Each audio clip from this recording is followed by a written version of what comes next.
Hello and welcome to this lesson. So in this lesson we're going to be looking at another important factor, which is called the days of the week. Essentially, maybe I did not outline it in the previous lesson, but in the previous lesson when we were looking at sessions, the best time frame to use would have been the 15 minutes chart. But in this example, we are using, because we are focusing on the entire week, we'll be using the hourly chart as our time frame to view the entire week's range.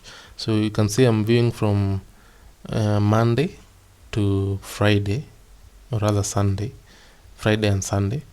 So essentially this is the entire week's trading range, and what you want to observe is, now you want to observe what the week has done, and now come and annotate in your study journal under the weekly annotations. You want to annotate what the week has done, which week are we talking about. You can add another page for new week and then just observe what the week has done.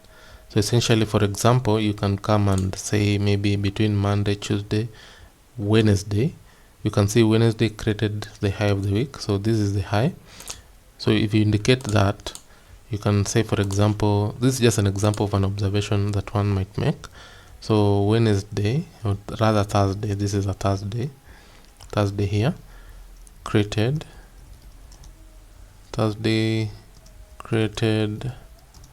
high of the week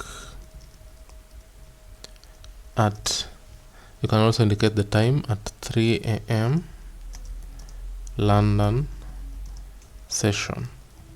So that is an observation. So you just create whatever you can see in terms of what the market is doing that is relevant, because in the end you'll see that these concepts will now start building up together, and you'll see what is the relevance of all this.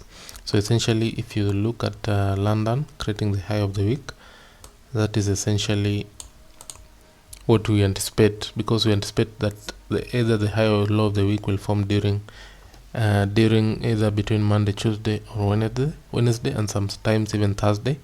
So that is the observation we are making. And also you can observe something else, that after creating that high, it may be rallied, took out Tuesdays and Wednesdays lows. So that is another observation. So we took out Tuesdays and Wednesdays lows at this was a Friday, maybe at 2 a.m., something of the sort. So those are some of the observations that you can make, and you have to be very specific and be very detailed in your observations and in recording these things, because it will help you now to start seeing something that is repeating every single week and every single day. So thank you so much for watching. I'll see you in the next one.